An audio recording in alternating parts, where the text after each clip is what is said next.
questions have you guys come up with so far that you might want to ask somebody who actually does this for a living as far as what you might be able to use for yourselves? Anybody have questions about how this business works? Go ahead. You travel a lot? Travel all the time. All the time. With the Tigers, with the Red Wings, sometimes with the Pistons. My last road trip with the Tigers was absolutely miserable. We went to Baltimore and Washington, 6-game road trip. They only won 1 game. Everybody wanted Brad Austin was fired. Nobody in the clubhouse was happy. And that's part of the job. Win or lose, you got to show up and talk to players who don't want to talk to you, and that can be difficult. And that's what that trip was like. Really, really hard. Have you? Do you normally do like the pregame and postgame in all-in-one shoot? No, nope. The pregame is completely different from the postgame, and we prepare for the pregame. We have a little conference call in the morning, one I've got to get on in a few minutes to talk about what we're going to do tonight. And then the post-game show is completely different because it depends on what happens in the game. So last night, before the game started, nobody knew Justin Upton was going to hit 2 home runs and the game was going to go to 12 innings, right? So you have to wait and see how it all plays out. And the post-game is fly by the seat of your pants. So you really have to pay attention to what goes on in the game, really know what you're talking about, and let it fly. I heard that like if you're a broadcaster, like if you're working on like props, you get like free tickets to like go to like different places like with the sports team.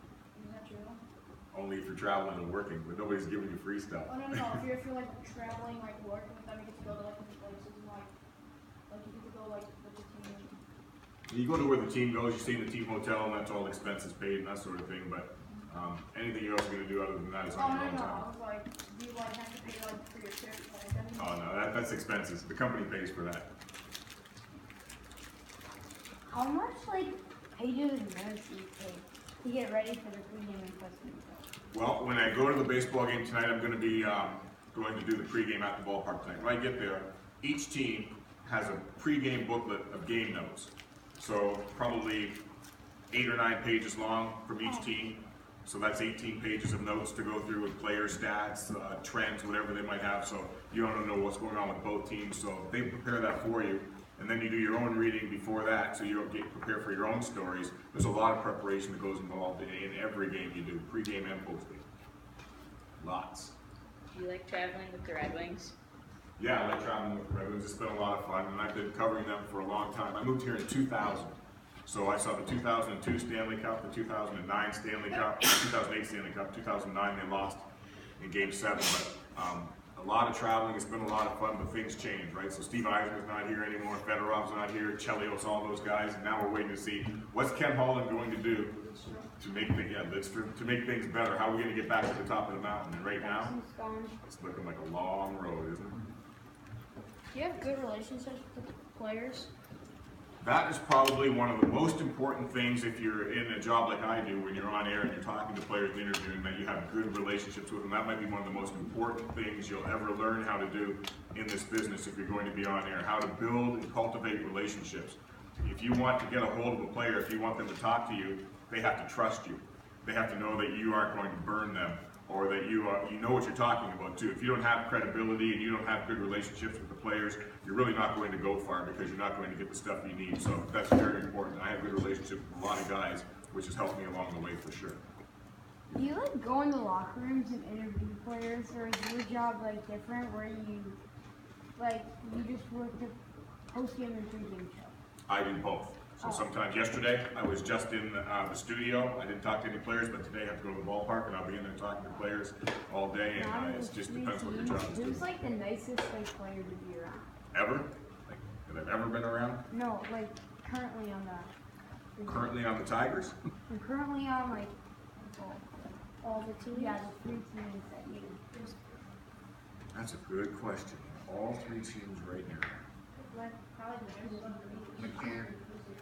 James McCann's a good one. Yeah. Henrik Zetterberg was always really good in the Red Wings locker room because win or lose, things don't always go your way, right? And your character shows when things aren't going your way. So when you lose and you still get up there and you face the music, that shows your character. And Henrik Zetterberg, even when it's been tough throughout the years, has been one of those guys. So he's been a good guy too. Have you ever met Dylan Larkin? Yes, I met Dylan Larkin. I actually did a little thing with Dylan Larkin where we competed against each other in a series we called Trev Takes On at Joe Louis Arena. I raced him, and we took slap shots and a bunch of other things. Yeah, we had a lot of fun, and he's a really good guy. He's got a lot of talent, and he's somebody I really like too, so we can put him on that list too of good guys. Who's the most famous player Ever? Yeah. Like basketball. Basketball-wise, Michael Jordan. But who's more famous, Michael Jordan or Wayne Gretzky? Gretzky. Michael Jordan. Michael Jordan. Okay. The basketball Michael person Jordan, saying Wayne Jordan, Gretzky, and the hockey person. LeBron James. I've been in this business for 25 years now, so if you pick an athlete over the last 25 years in any sport, probably at one point in time I've talked to them at some point. I picked some, well, hockey, basketball, baseball, His football. name was LeBron. Yeah. Let's just say he wasn't my favorite player. He's not on that list of yours. He's not on that list of your guys. This guy. Have you ever talked to Steph Curry? Steph Curry. I've not met Steph Curry. That's one guy I have not met. That's one guy I have not met. Who do you think is better, LeBron James or Michael Jordan? Here we go. LeBron I James. watched Michael Jordan. I watched Michael Jordan his entire career, and I gotta say Michael Jordan. Congratulations, you have common sense. Michael Jordan never lost. Never lost. You have common sense. You have common sense. So I gotta go with Michael. What's it like in the studio when you're just there looking into a camera and this I'll tell you what, none of it is as easy as it looks. Now, even when you guys get up here, right, it seems easy, but when you're on, you know people are listening, you know people are watching, and the light comes on, and things don't go your way. If you're reading a teleprompter, and the prompter goes out, and it's just you looking at the camera, are you ready? Do you know what's coming next? Do you know where you're going? How prepared are you? Because that's when you find out how prepared you are when things don't go well. It's easy when things are going right, and it seems fun, and it seems easy, but when things go wrong, that's a test of how good you are. So you've always got to be prepared for things to go wrong. And when you're in the studio, like Sky says, when the teleprompter goes down, where are you going next? The guy's in your ear talking to you, and you've got to talk at the same time. That can be difficult and tricky, but that's something you guys can learn along the way. I have 2 questions. One, have you ever met Kobe? Kobe? Yeah, I met Kobe. And do you get a lot of autographs from these players? No. I'm not an autograph guy. If you're starstruck in this business, you're not going to last long. So it's a job, so you got to approach it that way and be professional all the time. There are some things I've got some Pavel Datsuk things along the way, and a couple of other things I'm proud of. Muhammad Ali, I've got pictures with him, with Gordie Howe when he just passed away. Those are some things that you treasure and you want to keep along the way, but just as a rule, I'm not looking for autographs from players. I'm doing my job. Have you met Isaiah Thomas? Yes. He's not everybody. Definitely. Have you met Gretzky or Howe? Yes, both. You met Clay Thompson? No, not met Clay Thompson. I haven't met any of the current Warriors. I've not done the Warriors. Oh, so you Have you met everyone? Have you met people on the? Wait, no. Have you met like people on like I don't know, like I don't like. Did you meet like? Have you met like code? Like have you met people on the Dream Team? The original Dream Team? The '92 Dream Yeah. Team. Most of those guys. Shaq, yeah, You mean Michael Chris- Jordan, Larry Bird, all those guys. Yeah, I met them along the way. Two guys. What steps did you take in college to prepare yourself, either with interns or classes in college, to prepare yourself for the professional world? This is something I want to share with you guys. There's no one way to do things. I didn't go to college for this. I graduated in college to be a social worker. I did that for a couple of years. Then I sold insurance and financial products. I was in the financial world for a couple of years, and I hated every minute of it. Although I made a whole lot of money, I hated my life. And I said, what do I really want to do that's going to make me happy? And I was like you guys. I watched sports every night. I was a sports fanatic. And I said, I can do that. That's what I want to do. And I started to pursue the dream and chase it myself. So somebody helped me get a job here, then somebody helped me get a job there, and I just stuck with it all the way through and persevered and created my own way. And that's what you guys can do. There's no one way to do anything. There's no, this is what you do here, this is what you do here, and this is what you do here. You just believe in yourself, have a dream, and chase it down regardless of what happens. And I'm not saying you guys shouldn't go to college. I'm not saying that at all. What I'm saying is, if you have a dream, you can get there one way or another as long as you don't ever give up. So that's the point as far as that goes. What's your biggest piece of advice to all these campers here today to get into the business? To expect to hear a lot of no's, to expect to have some setbacks, but to continue to persevere and not let anything stop you. I've lost jobs before, and we have a saying in our business, you're not in this business until you get fired. because that's when you decide whether or not you're going to chase something else or you're going to keep on going, look for the next job, and keep pursuing your dream and follow this. So persevere. That's my number one thing. You got to persevere, believe in yourself, and don't give up. And don't let anyone or anything distract you if this is what you want to do. Have you ever been to come in the Super Bowl? Yes, I did. Yeah. You can understand what he's saying. Yeah, I can understand him. In a deep voice. I can't understand what he's saying. When you're on TV, what's that thing you have in your ear? And who's talking to you? Yeah, the directors and the producers talk to you in your ear. So sometimes you're talking and they're telling you where to go next at the same time you're talking. So you have to be able to listen to what they're saying, keep your own train of thought, get that out, and follow directions. So I was telling you when you were up there, you got to follow. You're always following directions. When you're on TV or you're on air, you're on radio, TV, or whatever it might be, you're always following directions. Somebody's telling you what to do next, where you're going, and you have to be able to follow that, hear that, and do what you're told. It's very important. When you're in the process of interviewing players, do you have a set of like guidelines, like a plan of attack of questions? Yeah. How often do you either stay with that, or based on their answers they give you, that you kind of stray from there? That's a really good question right there. Every time you go into a situation where you're going to interview somebody, you need to have at least 3 questions you want to ask this guy, 3 thoughts that you want to ask him. And you ask him the one question, and you're not thinking about what your next question is. That's when you're listening to what they tell you. Because if he tells you, yeah, our coach just blew up at us in the locker room, but you go right to your next question, you're leaving a lot of valuable information there that your viewers or your audience might want to know, or that can further your story. But if you're not really listening to what you're being told, you're just going to your next question, you're going to miss a lot of things. So you have to actively listen to what they're saying to you and then go to your next question. If you don't hear it or everything goes as scripted, go to your next question. But if you hear something you can really pick up on and build on, then you got to be paying attention to those sort of things in interviews. So that's a really good question. That's a skill, to listen and not just go by your script, but to listen and pick up on things is a real skill. How long have you had to like stay up for like a really late Tigers game, or like a really late Pistons game, or like a really late Red Wings game that went like Mostly Tiger games are going to extra innings, or there's rain delays, and then they pick the game up later, and you got to stay there, wait for an hour and a half for the rain to stop. Then they start the game again. Then the game stops again. Then it starts again. Those are long nights. And I've had some long nights too at hockey games in the playoffs that go into double or triple overtime. A couple of those have happened along the way too. Monday Night Football. Monday night and It Sunday starts Night late. Football. I mean, you're getting home at 2:33 a.m.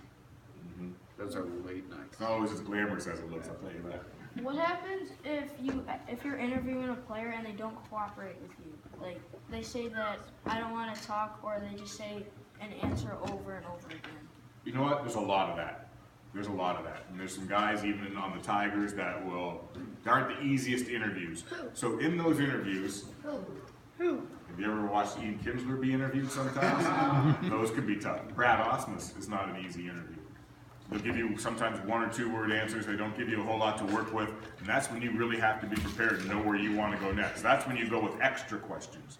When we know a guy's a short talker, as we call him, we go with extra questions. So instead of having 3 questions, I've got maybe 10 questions. I gotta know where I want to go. And if he's done talking or he's not going to be cooperative, you got to keep him going, keep him going, keep him going. But that's where your job as an interviewer comes in with your skills.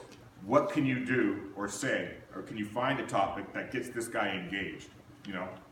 Find his hot spot, what he wants to talk about, then you'll get more out of it. If you're going on what you want, you don't find out what they want to talk about to get them going, you may never really build relationships or get the most out of the guys you're interviewing. Have you ever made any like really good relationships or like friendships like sports players that you like ever like hang out like with? Lots of times. Like who? Lots of guys over the years, different cities. I worked in Toronto. I knew some guys on the Blue Jays and on the Maple Leafs at the time. When I worked there, some guys here. Jimmy Howard, played golf with him, things like that. So you just make friends with guys along the way. Not everybody, but sometimes. Do you know who Ryan Tannehill is? Yes. Have you met him? No, not Ryan Taylor. We've been talking about interviewing, and sometimes players don't want to answer questions. They don't really want to talk to the media. That's right. What's the best way to approach a player? How do you get players to talk to you? How do you build a relationship with them? This is what I'm saying about finding things that they're interested in, or finding something. It's not about the game. Maybe it's something away from the game. Maybe you know something about their family, or where they went to college, or a friend of theirs, or whatever it might be, where you can have an icebreaker so that you can break this guy's walls down a little bit and get him to talk to you before you're even on camera. That's where a lot of this happens. Before you ever get on camera, the way you can engage this person so that they can warm up to you, and then you can get them on and get them talking. But a lot of times that's easier said than done, especially if it's a visiting team and you've only got a couple of minutes to get this guy. Those are tough situations. But if you can come up and say, hey, do you know so-and-so? Or I met somebody who told me the story about you, and before you start talking, you open them up and then they give you something. But that's not always easy. It really is not an easy thing to do. I have 2 questions. Who's your favorite player on the Tigers? On the Tigers right now? I'm a big Justin Verlander guy right now. I like Justin Verlander. I've known him for a lot of years now, so maybe that's why. He's not always easy to interview either, but I've known him for a lot of years and we've got a pretty good relationship, so I'll go with Justin Verlander. And what's the longest game you've ever been to for the Tigers? How many innings? How many innings? How many innings? Yeah. Well, the innings aren't always the longest games. The longest games are the ones which are waiting for a rain delay. And in Cleveland, one time we had a 2.5-hour rain delay. Then the game started again. Then the rain came again. They had to put the tarp back on. I think it was at the ballpark. The game itself was like 7 hours. It was long. Long time. Wow. Do you work well with the other guys in the studio? And have you, by working together, have you formed a close relationship with them? This is something you can take with you, whether you're in this industry or whatever you do. Be a good guy, don't be a butthole. You know, it's easy to get along with people and get more out of them. When people don't want to work with you, they find you're difficult to work with, you're not going to make many friends, you're not going to have people do favors for you, or people who go the extra mile and make your life easier. They're going to make your life harder. Some of the best guys I work with, anybody remember Larry Murphy? Used to work on the Red Wings? Nope, never heard of him. He's a Hockey Hall of Famer. He's in the Hockey Hall of Fame, one of the best defensemen ever, won Stanley Cups with the Red Wings. He is the best guy I've ever worked with. He was the most fun to work with of anybody I've ever worked with. And he's a Hockey Hall of Famer. You would never have known he was the star that he was because he was always humble, he was always fun to be around. And then there are people who haven't done anything in this business or anywhere else and think they've arrived, and because of their job or whatever, want to big time people or act like a big shot or be a butthole. It's not cool, and they don't get much out of you. So when you're easy to work with, you're going to build better relationships, and you're going to have more fun in this job for sure, or whatever you do. Start here and go this way. How important is it like dealing with changes of this, like change like you know the post game show, like how the Tigers were really down like early in the game, and then talk about Mike Talker really wasn't working well. Then the Tigers came back with extras and just up to the walk up. How do you deal with like changing the post game show, how it was scripted, like how? Yeah.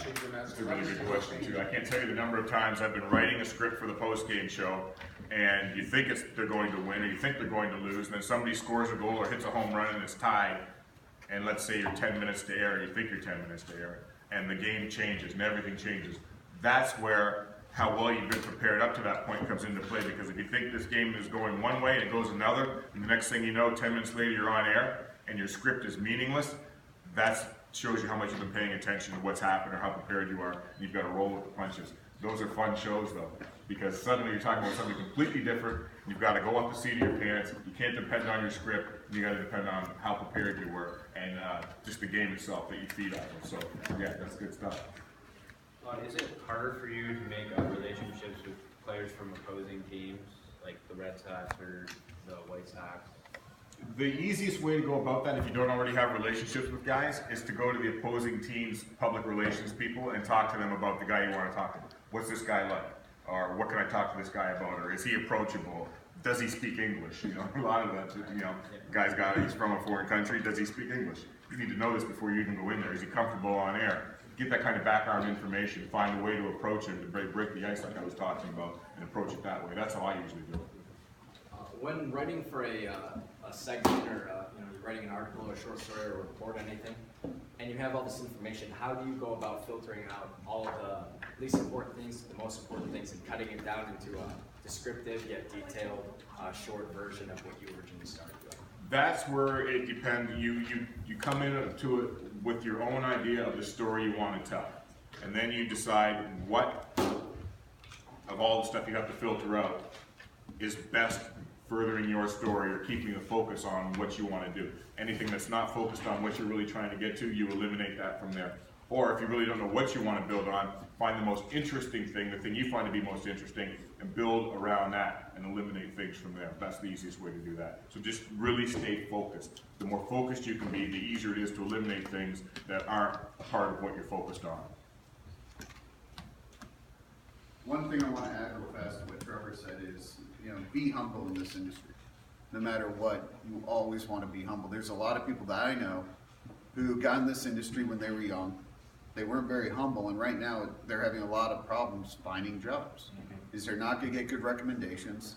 The person that brought them in got let go. You see a lot of turnover in this industry, and now they're having a lot of issues trying to find jobs. No matter what you do, always be nice. No matter what industry you end up getting into, always be nice and always be humble. That's the way to go, because you'll get a lot more, or you'll get a lot more in life than you will if you want. So, absolutely. I mean, that's huge, especially in this industry. And this is a lot of fun. Being in sports casting is a whole lot of fun. And I don't know, especially around Detroit, there's a lot of bad news, or people want to paint up a lot of bad news on the news. We go to games. It's a lot of fun. We talk about winning and losing and things that happen within the sports industry, and you can't take yourself or the industry too seriously. It's about having some fun and enjoying yourself, and that's really what I like the most about doing what I do. Do you know Mickey Redmond? Yes, Mickey and I are going to play hockey in about an hour and a half. He plays hockey with us at Troy Sports Center on Tuesdays and Thursdays at lunchtime. Still won't wear a helmet. Never wore a helmet his entire career, but he'll sit there with a helmet. He's 70 years old, cruising around with no helmet on. Guys are buzzing around. He's a pretty amazing guy, an interesting character. Have you ever been on met Charles Barkley, Clark Kellogg, Shaq, Not Clark Kellogg, but Charles Barkley. I interviewed him many times throughout his playing career. But yeah, he's a really good guy too. Funny guy. Pretty funny guy. Are there some people on other teams, let's say, I don't know, Alex and Bugler or something, that were on the Tigers or a home Detroit sports team at one point, but then they left for Chicago or Minnesota or someplace like that? This weekend, Cleveland's coming to town, and Rajay Davis is on their team. He was here last time they were here. We had a good long talk, but that happens a lot. Guys move on, you see them with different teams, and you have those relationships, and it's always good to see those types of guys. So looking forward to seeing Rajay Davis this weekend. Yes, Luke. Have you ever met Craig Wilking? Craig Wilking's the best producer in the history of television.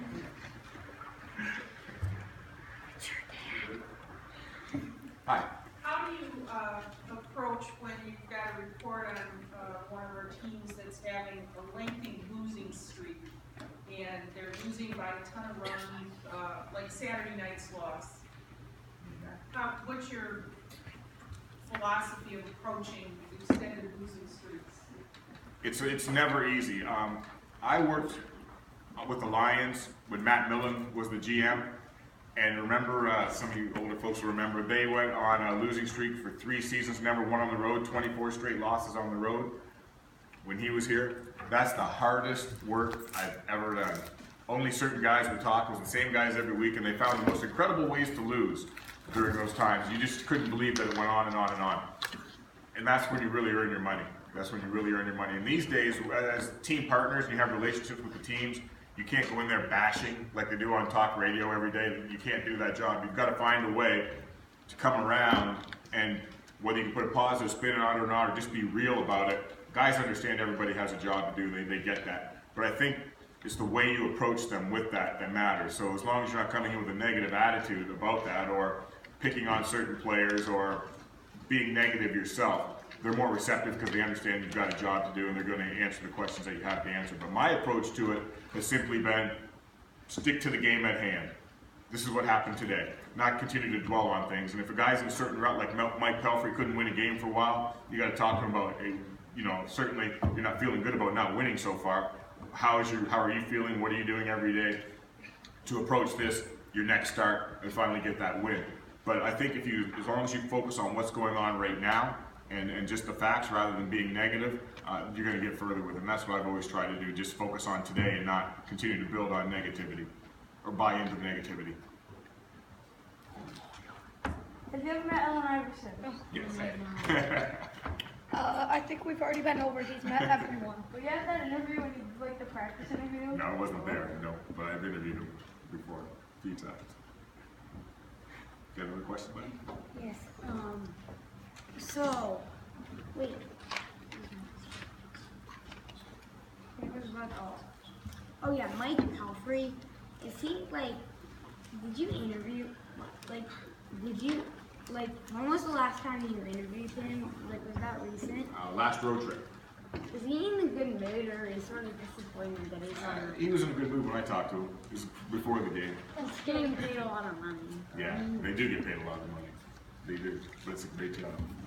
Looks like you guys are going to move on. I'll tell you what, it was a lot of fun being here with you this morning. Thanks for having me. And like I said, regardless whether it's this or anything, just believe in what you want to do and continue to push forward. Don't let anybody hold you back, and you're going to get wherever you want to go, all right? Just believe in yourself and persevere. That's it, guys. Have fun, and thanks for having me.